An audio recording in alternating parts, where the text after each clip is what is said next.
दुनिया की सबसे बड़ी दौलत है महाराज आपका बच्चा संस्कारवान। ये दुनिया की दौलत है। बेटा तो है, मालूम पड़े वो अपशब्द कहे तो बेटा किसका। दुनिया की सबसे बड़ी दौलत है आपके बच्चे संस्कारित निकल जाएं, आपका आदर करें, सम्मान करें, सत्कार करें, आप जी लगाकर बात करें, आपको प्रेम से बोलें, चिढ़कर ना बोलें, तो समझ लो कि आपकी जिंदगी सार्थक है। नहीं तो हमने कई घरों में देखा है, हम कई घरों में गए हैं, हमने देखा कि बड़े बड़े अधिकारी जिनके पीछे 8-10 कर्मचारी लगे रहते हैं, सर जी सर जी सर जी करते हैं, और घर पर जब वो अधिकारी पहुंचता है तो उनकी औलाद ही उनसे तमीज से बात नहीं करती। जिसके पीछे नौकर लगे,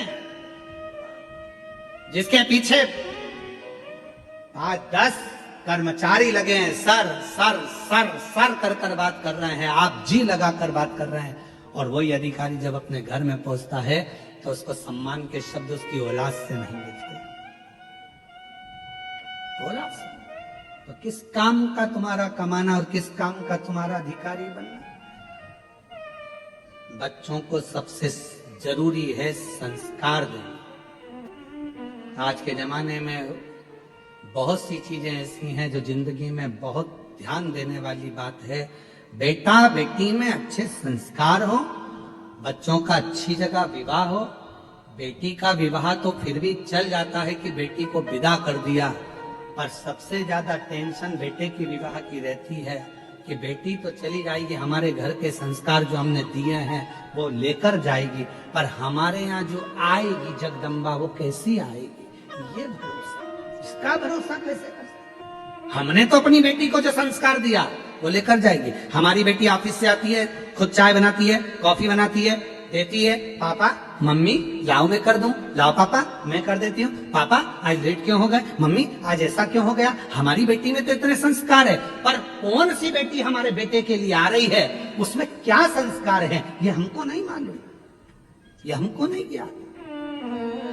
तो फिर गुरुजी हम अपने बेटों को संस्कार क्यों दे, बेटी ना जाने कैसी आएगी। हम अपने बेटे को इसलिए संस्कार दो कि बेटी कैसी भी आए, एक चुंबक होती है जो लोहे को चिपका कर रखती है, तो लोहे में भी एक तत्व आ जाता है चुंबक का, तो वो दूसरे को चिपका लेती है। उसी तरह हमारा बेटा यदि संस्कारित होगा तो बहू कोई भी आएगी तो उसको संस्कारवान बना ही दे।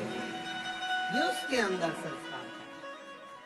दुनिया की सबसे बड़ी दौलत है अच्छे संस्कार हमारे बच्चों को मिले, श्रेष्ठता का भाव मिले, हमारे माता बच्चे सम्मानजनक भाव से प्रणाम करें, नमन करें। और कौन सिखाएगा इनको, अपने को तो सिखाना है। एक माता पिता ने अपने बच्चे से कहा, ऐ सुन शाम को गुरुजी आएंगे प्रणाम करना हो। और बेटा लग गया इधर उधर काम में, गुरुजी आ गए, बैठे को सोफा पे गुरुजी बैठे तो बच्चे को कहा चल जा प्रणाम कर। माँ ने कहा चल गुरुजी को प्रणाम कर, नहीं कर। गुरुजी को प्रणाम नहीं कर रहा, चल जा कर, नहीं कर। माँ ने 2 थप्पड़ दिया, अपने गुरुजी प्रणाम कर, नहीं कर। पिताजी आए, बेटा गुरुजी प्रणाम करो, नहीं कर। पिताजी ने भी 2 धरके दिए। गुरुजी ने पूछा क्यों मार रहे हो, ये प्रणाम नहीं कर रहा। गुरुजी बोल रहा नहीं कर रहा तो मत करने दो, कम से कम तुम दोनों तो करो। नहीं कर रहा मत करने दो, तुम दोनों तो करो। जैसे ही उस बच्चे के माता पिता ने झुककर प्रणाम करा, इतनी देर में बच्चे ने साष्टांग दंडवत कर दिया। हम सुधरेंगे, युग सुधरेगा। हम बदलेंगे, कब बदलेगा, बोलो बोलो बोलो। जब हम बदलेंगे तो तुम कब बदलोगे, पक्का।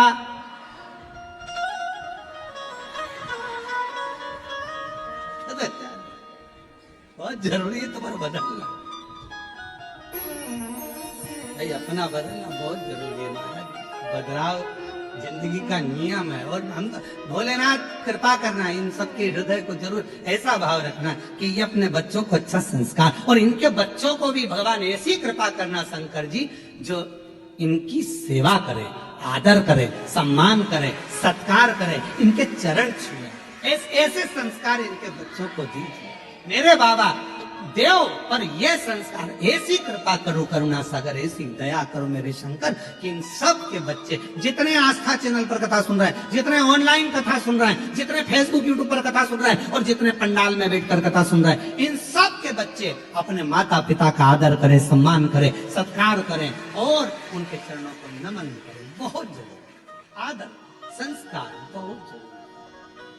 और जब तक संस्कार नहीं होंगे तब तक जीवन का सुख नहीं होगा। और महादेव नमन चरण स्वीकार कीजिए, सबका किया है मेरा भी उद्धार कीजिए, उद्धार कीजिए। हे त्रिपुंडधारी, हे त्रिशूलधारी, हे त्रिपुंडधारी, हे त्रिशूलधारी। कोई हमारा पूर्व का सुख होता है जिसके कारण हमको पवित्र भाव उत्पन्न होता है। कोई पूर्व का नहीं, कोई पूर्व का सुख। लोग कहते हैं कि बच्चों की संगत बुरी है, संगत बुरी है। हम कहते हैं नहीं नहीं, आपके घर के संस्कार अच्छे होंगे तो संगत किसी काम की नहीं है। विभीषण कहाँ रहता था? रावण की लंका। कैकई कहाँ रहती थी? राम जी की अयोध्या में। बोलो, कैकई को संगत अगर लगी होती तो कैकई ना सुधरी होती। विभीषण को संगत लगी होती तो विभीषण ना बिगड़ा होता। संगत नहीं, संस्कार मूल है। जो छोटे बच्चों को हमने ज्ञान दे दिया, समझा दिया, बता दिया, उसकी